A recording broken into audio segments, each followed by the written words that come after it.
It's been said that every quilt tells a story, and it's so true. But I also believe every quilter has a story to tell. I wanted to hear about the people behind these wonderful quilts and thought you'd enjoy hearing about their lives also. Welcome to A Quilter's Life.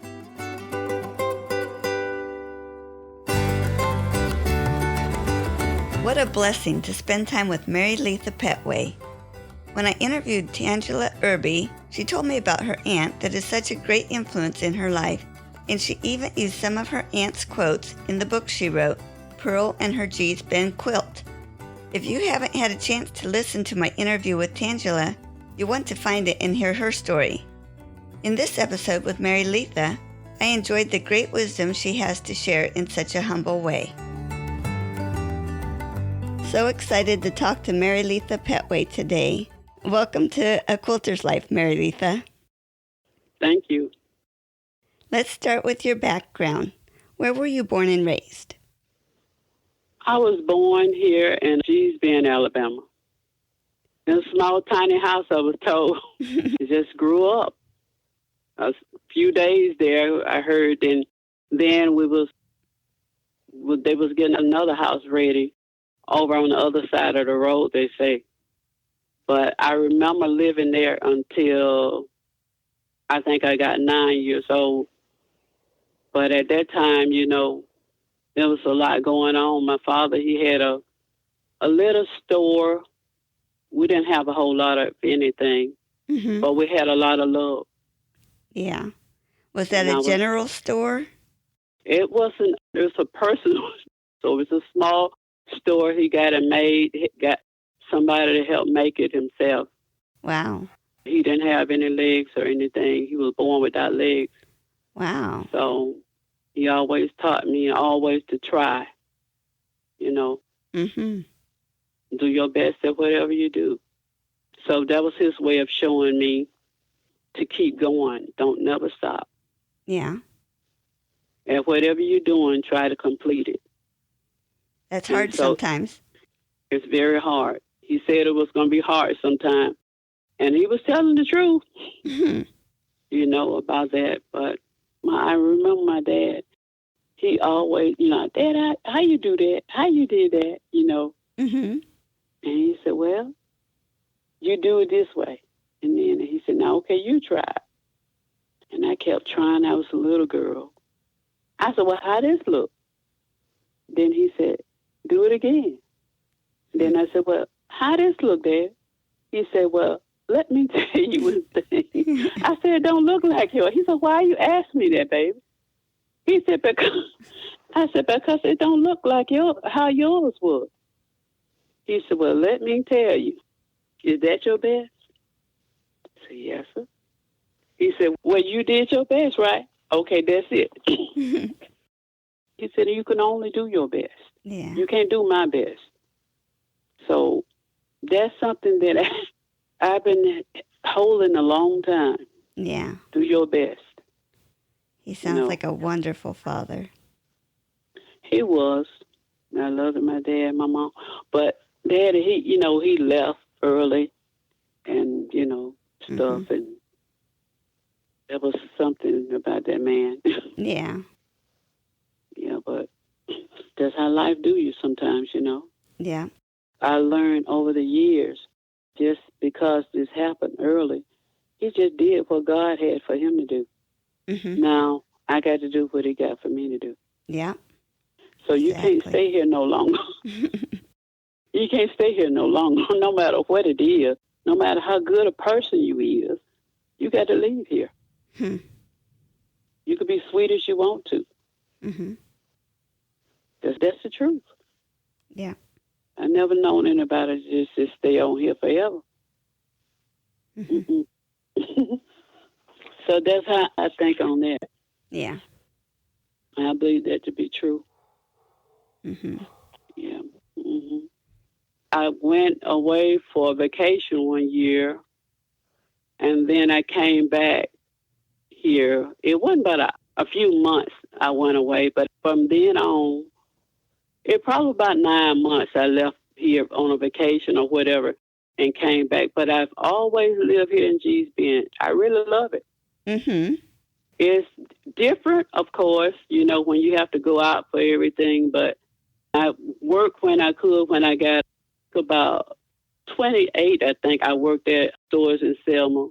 And then later I got another job up there. We had some times, I didn't have no car. I had to, but we made it. Yeah. Can you remember your first car? Yeah. Yeah, I remember. I call it a baby car. Uh-huh. Must be It little. was small. It was old. But anyway, I know it was navy blue. It was a 5-speed. I had to learn how to drive it. And I had to drive to the old Walmart in Selma. Uh-huh. I was driving back one day. I had drove about a week. I already had my license and stuff. Uh-huh. But I just didn't have, my own car and stuff. So I get, with my own car. And I would drive the thing up there. And I would be coming back. I felt good about it. It was my car, Oh, yeah. And I was working, making the payments and stuff. So I was happy. I always wanted to go to work and have my own things. That's what I was brought up. I understood that. I don't have no problem if I was able to do it. That's what I was doing. Night shift, I was on all of those. Wow. It used to be strange. Sometimes you come in at night, and a whole lot of people, they used to hunt the deer. Yeah. They was already out, but they used to be loving to hunt the deers. And I said, wonder where they at today. They would be all lined up on the side of the road when I'd be coming back home at night. Deers was everywhere. Oh, wow. But that's how we had to drive. They was running. It was 2, 3, they just running. It's going everywhere. But we still had to go that route all the time. When the deer was out, they just flying all over the place. But there's a lot of trees and stuff in those areas late at night like that. Oh, yeah. Oh, they be everywhere. But over the years, that's what we had to do. And we made it. It's a lot of people got hurt. I was one, I never got hurt in that car. We were back and forth going. I think I hit one deer one time. Oh, wow. Slowing down, and the one had jumped over. That's what happened. I still could have drove the car home. That's what happened. I hated it because that was my car. But, sometimes things like that happen. You just have to, like I said, you have to grow up from all of that. Yeah. But it's a lot of stuff happen in life. You just try to leave it and go on. Yeah. That's what we have to do. Mm-hmm.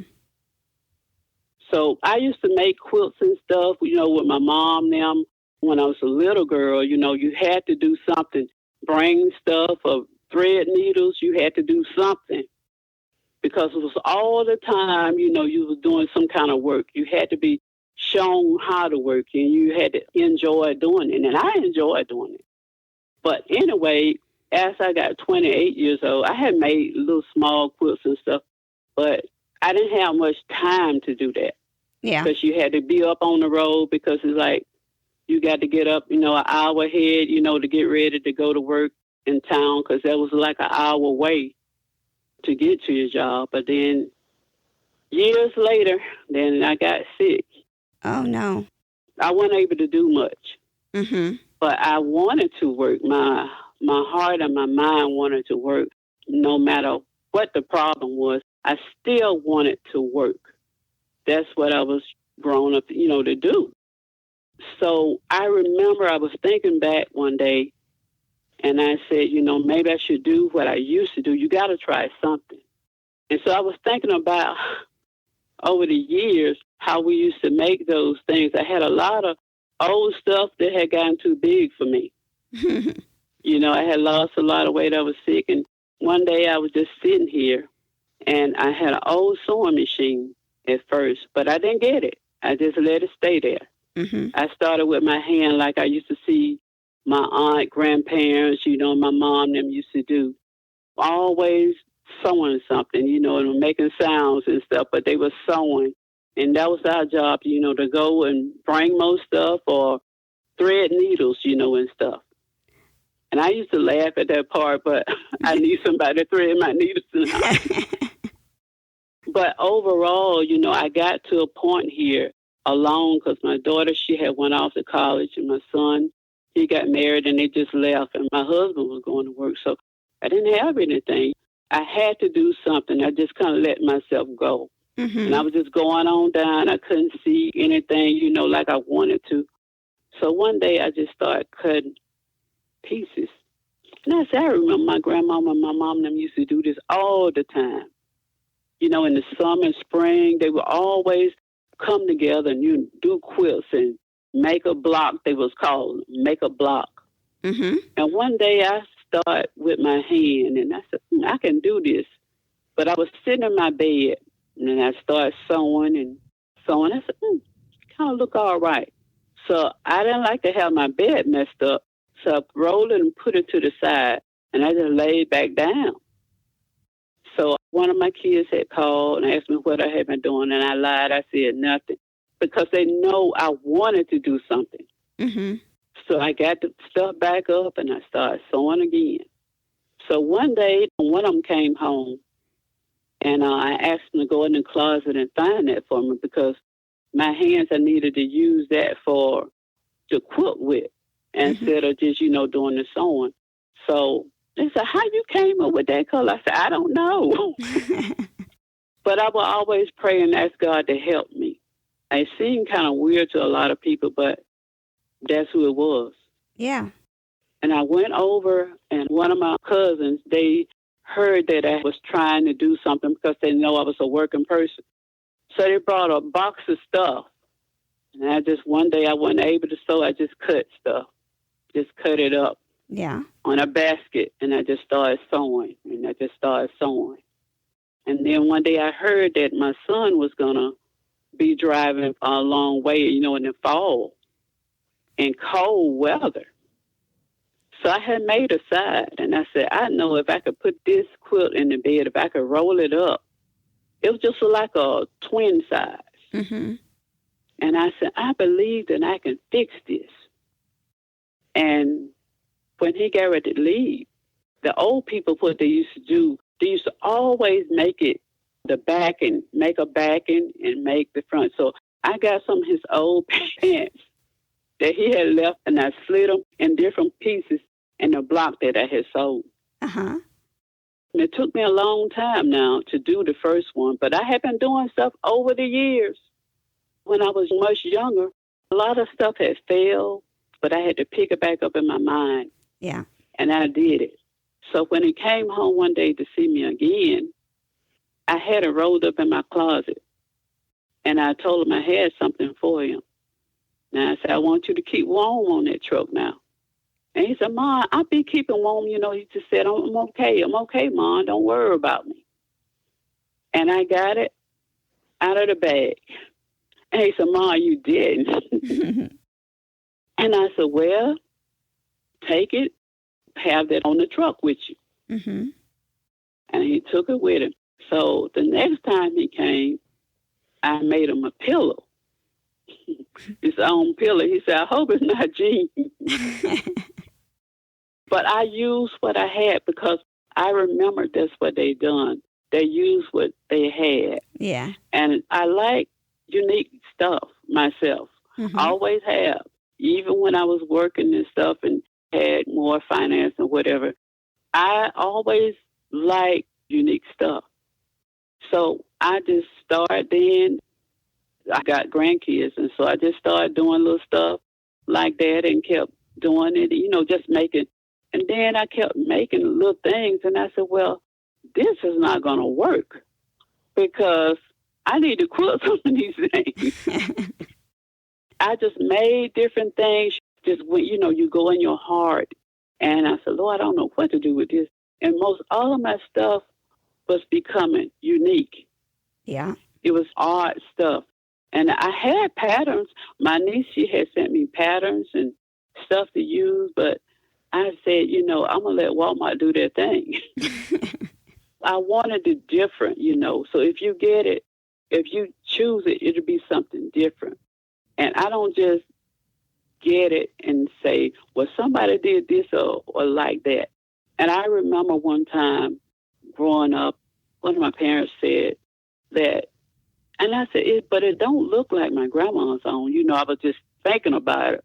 And it don't look like my mom's on, And I said, because theirs like they look better. And I remember what told me one time, you don't do nobody else best. You do your best. And this was what in my head. If this is what you can do, that's what you do. And so I started feeling better about myself because I felt like I was doing anything. I wasn't doing anything. That I needed to grow out. I needed to do something. So that was the only thing I seen left in my hand because I can focus on that. Over the years, I can just go in there. If something come in my mind, just cut it up. Just that day, just that night. And then when I get ready, I just sew it together. So that's something I think we have a lot of personal stuff. Sometimes you have to give before you can take. Mm-hmm. And so coming from my heart, if you can go and you can work something out and want to open your hands and give. And I think that's what I was doing. Whenever it come in my spirit to do it, I would just go cut and cut. And then whenever it's time for me to sew, I just go sew and sew. And I put it together. And when it get done, I don't never know when it's going to be the last block or whatever. But when it get time, okay, this is it. Yeah. This is one of my backgrounds. I'm not ashamed to say it because this is where I come from. Right. It's nothing wrong with being yourself. Mm-hmm. And sometimes, you have to reach out because it's hard sometimes to hold on. And I think that was one of my way to hold on. Yeah. To life because I needed to see something I was doing. But one of my cousins, she told me one time, she said, I can't do all this work. She came to see me. I had, a few people that really have a desire for me, so I don't know why. But she came and she said, this is overwhelming. You need to put this somewhere so somebody can see it one day. She came by to see me. I said, but it don't look right. It don't. She said, I don't care what you say. I've been in a lot of places, a lot of museums, and this is what they have. This is what they want to see. This is what I see when I go. This is beautiful. And at that time, that's when I reached out to it and I said, well, I'm going to try it. I don't know how this is going to go. And the first piece I think that I put there, I forget the name of this block that I had, but I didn't know which one to do. She said, just your choice. If you want to do both, do both. But my basic one, I think, was 2 loaves of bread. And I thought that was weird. I made an apron. I had an apron, and I made it that way with a bundle of the old cotton that I think that was in the thought, how my foreparents used to do. And that was just one of the things that we always had to have. If people was coming to the house working, doing quilts, and they looked like they were having so much fun during that time. They would be sewing, doing this, and somebody cutting and somebody sewing, and they re-rolling and, different stuff like that. That's how they did it. Yeah. It seemed like it was a joy to them. And when fall, winter come, we was prepared. When people came by, the house, if we had them, and you came to visit, that was part of, like offering coffee or juice or something. They knew that you had that quilt or whatever. And they was more than happy to get it, too, to take it back to the north. Yeah. It's a lot of people, leaving from down here, going there.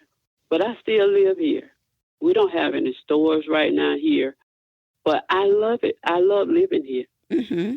Some people say, it's odd, boring. But I see, it's a joy because, certain times people come back home to this place.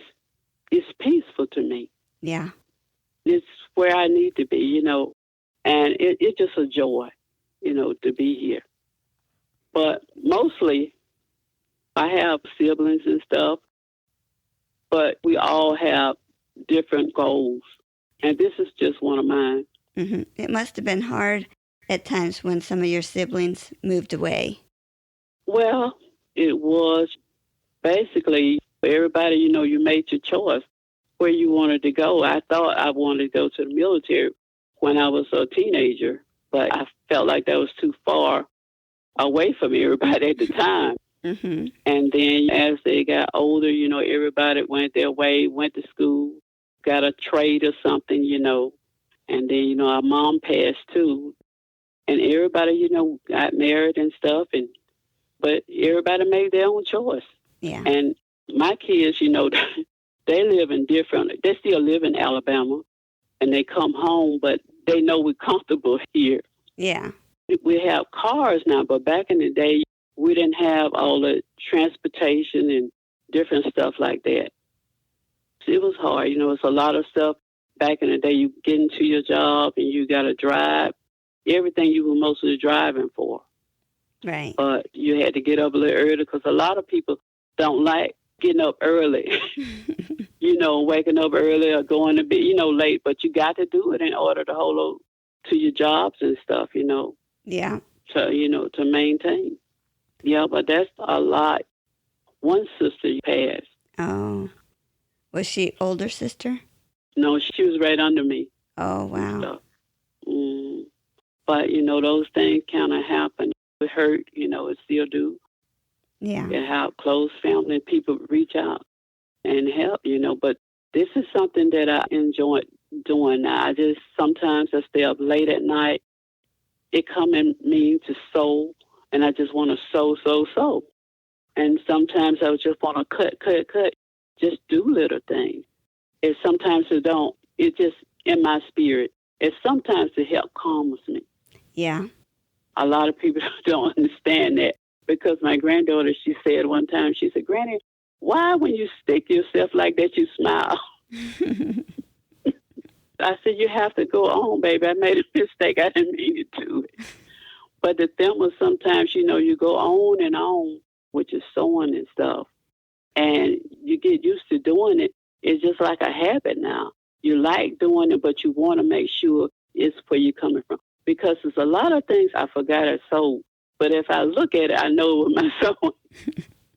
It's not all that, but it's a lot of people, still in the community. I think they enjoy sewing and, more so. But I don't go out to sew like my grandparents and stuff used to sew. They used to go from house to house, home to home, yeah. And helping each other and stuff. And that way, even before the virus, so the virus cut a lot of people short on that, I'm sure now. But even so, I wasn't that type because I wasn't well enough. The physical part of me wasn't able to just go out, but I still tried because I think no matter what your situation is, if you're still here, you should try something. Mm-hmm. And, and then you can make it. But if you never try, you will never make it. Yeah. And I like to complete things. That's one of my total things I like to do. I don't like to keep starting things and never get done with it, Oh, yeah. Yeah, so that's one thing that I try doing. Sometimes I make a few things, but I sit there, and at some point, I got to try to get it done. Because that's the main thing. There's no need to do it unless you're going to try to get done. Yeah. And no need to start unless you plan on finishing it. Right. So that's one of my goals. I still plan on just doing a little here and a little there. I don't know who might be interested in it or what. Somebody could and they could not be. I don't know. But I still try. Yeah. Sometimes somebody may like it. Mm-hmm. And sometimes they may not. And I could understand either way.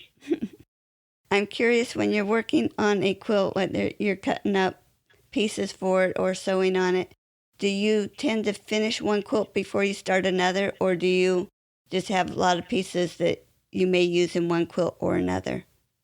Most of the times, I don't know how many pieces I'm going to put there in that quilt, but I try to do that quilt that I'm finishing. That's because that's where my head going at that time. Mm-hmm. I'm going to finish that one. If I'm doing a whole quilt, I'm going to do that quilt. Yeah. And when it says stop, then that's when I stop it. And then I go ahead on it and get it continued, Mm-hmm. And I think that's the best way to do it. But that's my way of doing it. Some people do it another way, and it could be a better way for them. But this worked for me. Yeah. Mm-hmm. I know different people do different things. Exactly. Because you have stuff just around. But the reason why that I cut stuff like that, I see something in my mind that I may want to do with that, and I put it in my bag. Mm-hmm. Because that's I'm cutting off something or whatever, and I'm trying to connect. And once I put it inside, and I'm going to sew what I want to start sewing probably the next morning or whatever, but I set my time for it, and that's what I'm going to do. And I like to do that. Mm-hmm. No, it's better to do that because you won't never get nowhere doing that. Well, I won't never get nowhere. I have to place myself. Yeah, you can't get nowhere like that. Just keep sewing. Yeah. Mm-hmm. And some people, they don't like to quilt them too, but I think that's a basic thing when you quilting. I quilt different, of course. I quilt crooked, try to line things like how my foreparents used to do it. But sometimes I do a different color thread. Mm-hmm. Some people don't like doing it, but I do. If they don't like it, well, they don't. You got to come from your heart. And I like doing it that way. And I try to go the way your heart. That's my way of doing it. Yeah. And I enjoy doing it that way, Mm-hmm. Mm-hmm. I think a lot of times, a lot of people just don't like to hand stitch when they're quilting. When I finish the quilt, I usually just hem it with the sewing machine. Uh-huh.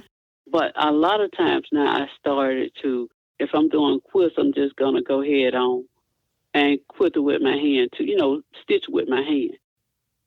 To me, I remember this where I come back to where my foreparents, how they was doing it. And the different that it looked. Because I have some, stuff that my foreparents have done. And I look at that sometimes, and it kind of puts you in that warm way, I think. Mm-hmm. It's quicker to do it with the sewing machine, of course. Sometimes you go back. And so that's why I do it.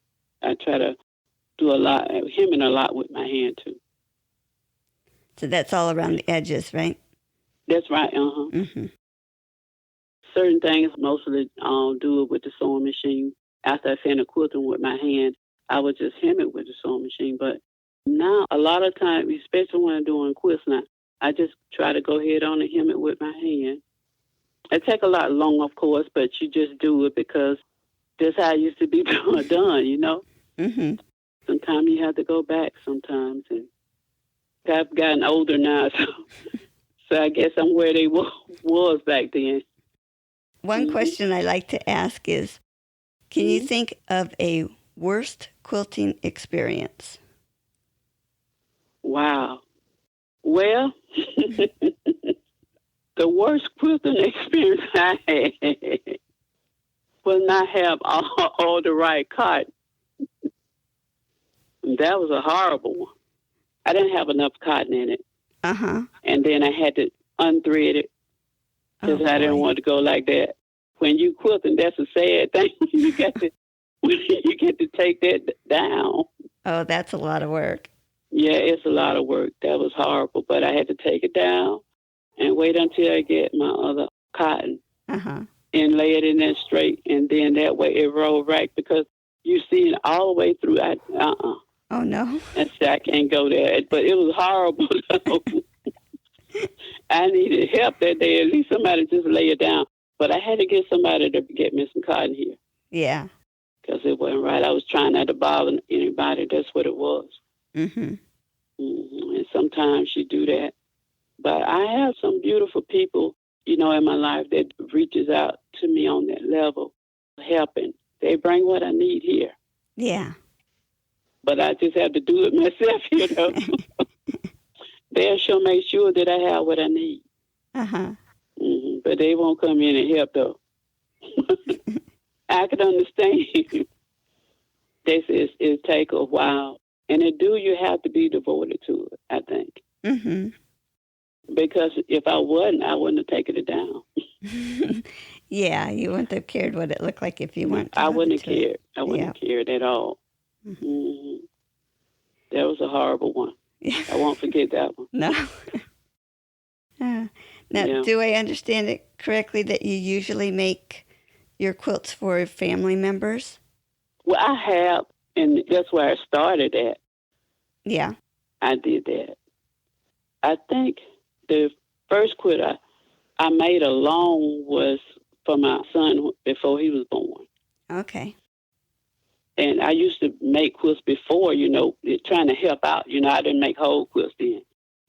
Yes, I used to make all of my grandkids quilts and stuff like that. It wasn't no problem. But now, I just got a few that they've been buying, few things in museums and stuff. Yeah. Mm-hmm. Now, did you have the opportunity to go to any of the museums to see your quilts hanging there? I have not. Well, I had been offered, but when the virus came, I hadn't been well enough to go to places like that. I just heard about it.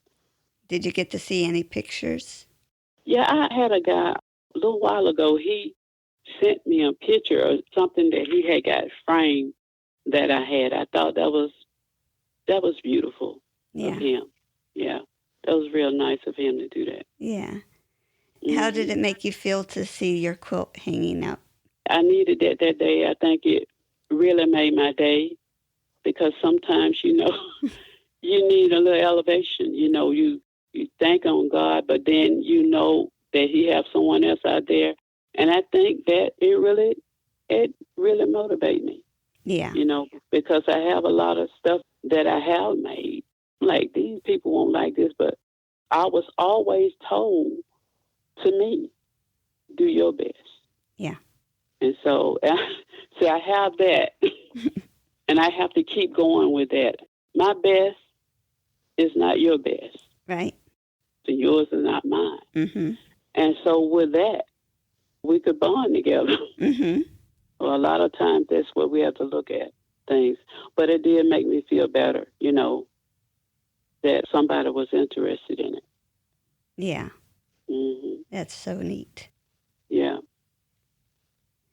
And I have to mention, you must be so proud of Tangela and her writing her book. Oh, my God. Awesome. She's just beautiful. I've always told her, I'm sure before her mom died, that her and her brother, they had to do books. They needed to. But she was just always smile. And like, yeah, auntie, whatever, like that. Mm-hmm.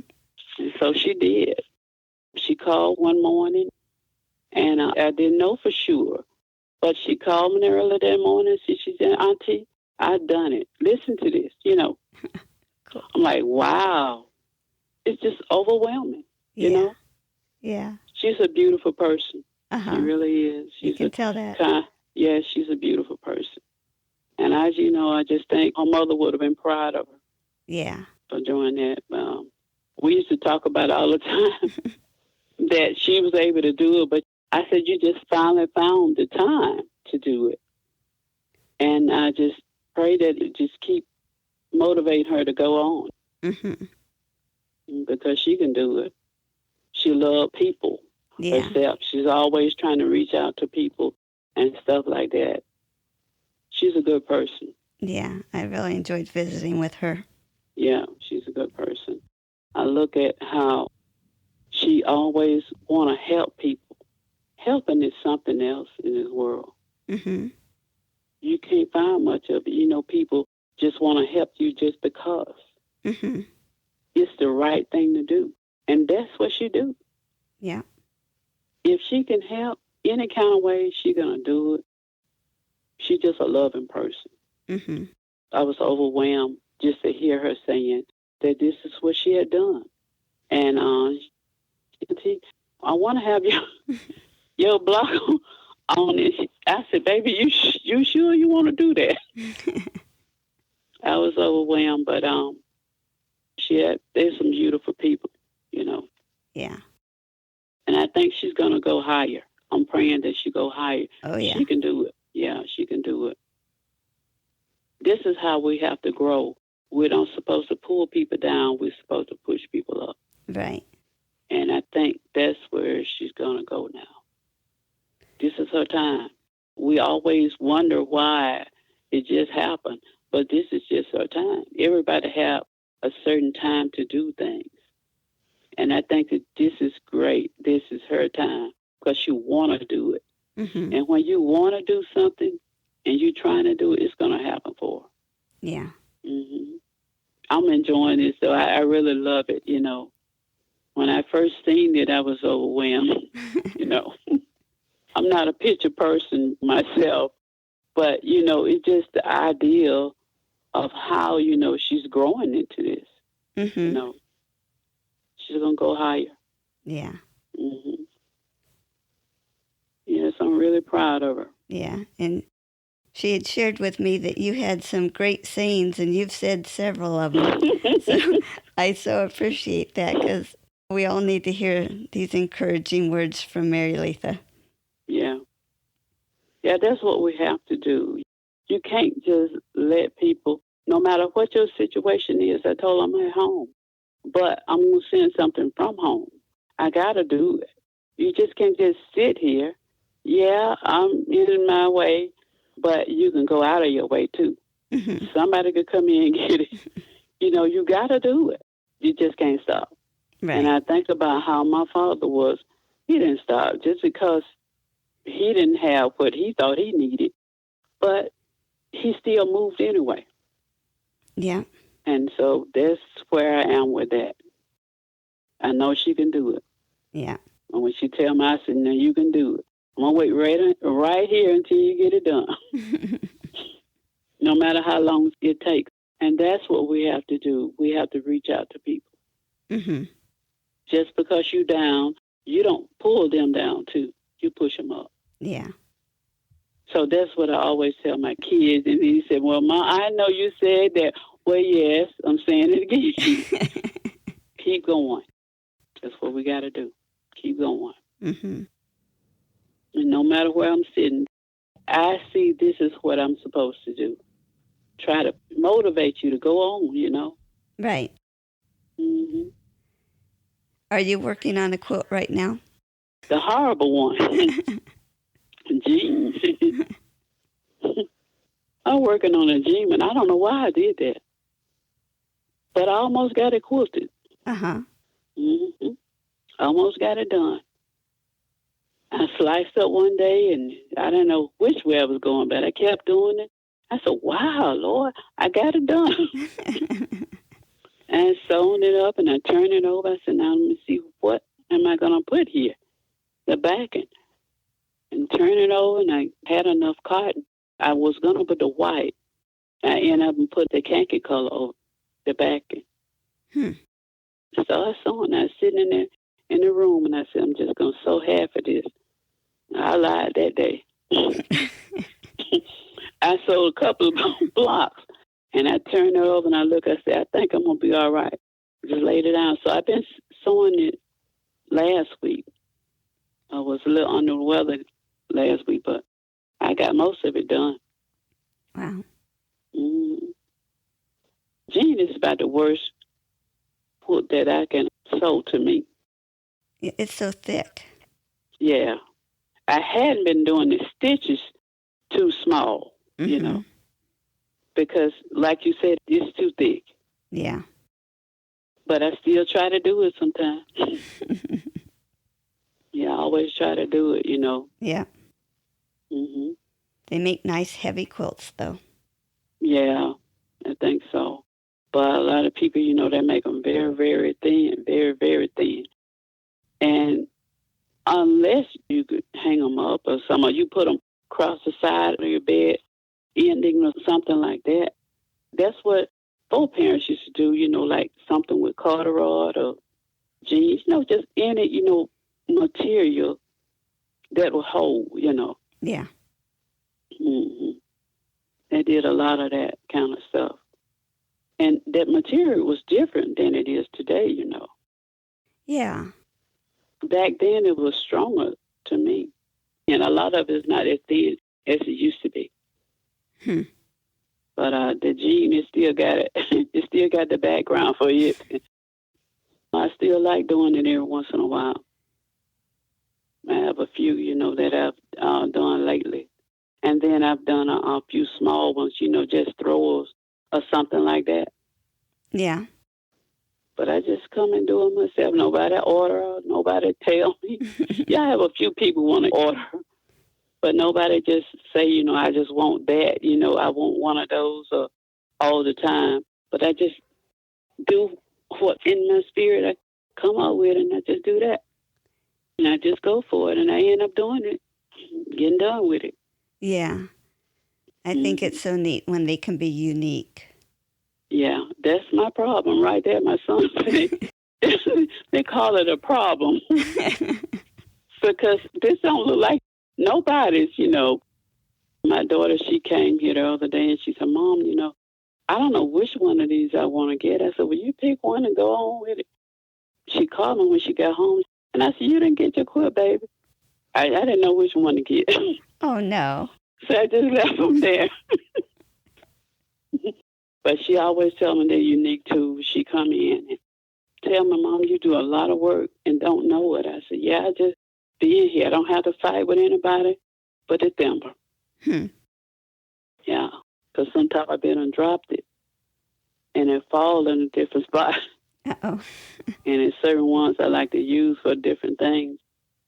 Yeah, but I like doing unique stuff. I have a deep problem with it, I told my husband one of these days I was going to try and make, because I can do it, I just hadn't did it, make some little quilts for the grandchildren. We have bed here for them. Oh, yeah. I would have to do a pattern thing for them, I know, for them here. But I don't know. I hadn't done it yet. Yeah. Mm-hmm.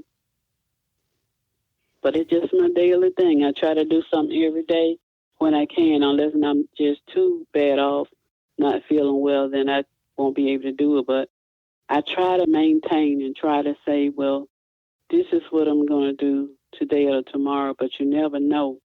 But at least I try to do something toward it. Mm-hmm. Mm-hmm. Oh, one more thing. Can you describe what you see in your yard? How does Alabama look? My yard, I'm looking at my yard. Mm-hmm. It's hope. Sometimes it's different. It's got a lot of different ways. But you have to make it what you want it to be on the inside. Because it's a lot of ways that are just very different and have always been. Yeah. And I hadn't seen any changes. The only changes I've seen, you got to change within yourself. You got to know what you want to do and just do that. Because that's just how it is. It's a lot of the ancestors, they're going on, Yeah. A lot of things they taught, and we just had to grow and elevate from that. And it's a lot of stuff, it's just still left behind. Mm-hmm. But that's just how that goes. Yeah. Mm-hmm. You have some family peoples, that are very connected, and some, they connected afar, and people used to come home and stuff, how they used to do in the day.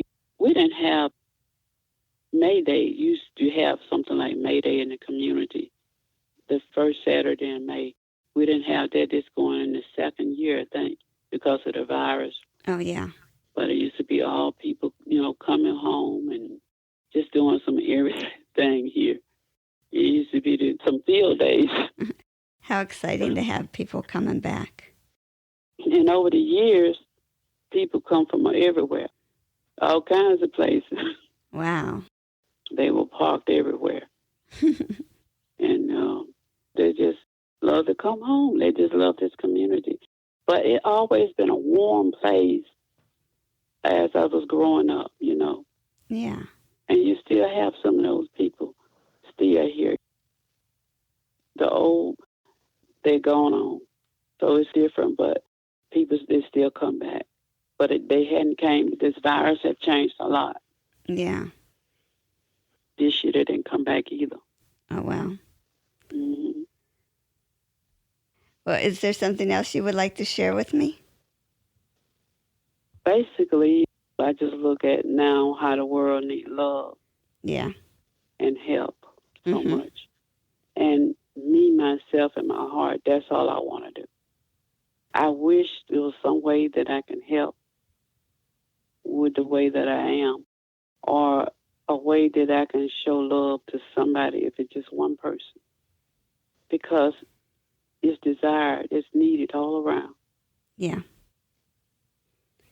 But sometimes I wonder how, and sitting here all day,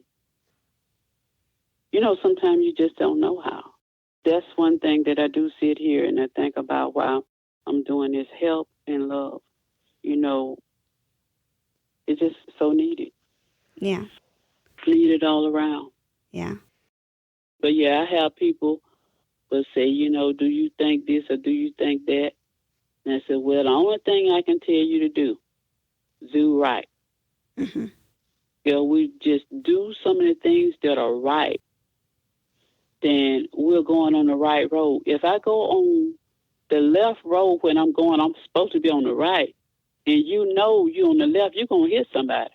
Mm-hmm. So therefore, I think you should do right. Go on the right way. That's my way. I'm not going to tell nobody if you want to do this and it's wrong, I'm going to tell you go do it. I just want to be able to help somebody. It's not everything people do right. But what I'm saying, when people won't help, and trying to, be elevated, that's all I'm saying. Yeah. Mm-hmm. That's good.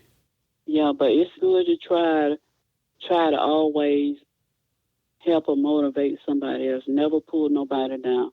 That was one thing that I came from. Don't do that. Mm-hmm. Don't just go try to hurt people just because you can do it. That's not right. You're supposed to help. Yeah. If you can't help, just go on. Mm-hmm. So, with whatever I have, I'm going to try to motivate because, as my daughter said, it's not everybody can do that. I might not can do like you can do, but you can do what you can do. Mm-hmm. And just go on. Yeah. Well, I've so enjoyed visiting with you. Thanks so much for letting me do this. I really enjoyed you. I felt right at home. I'm glad you did call. I think I might have a little elevation today. Oh, good. I might get back to sewing. Oh, good. Mm-hmm. All right, be blessed. Bye-bye. Thank you. Bye-bye.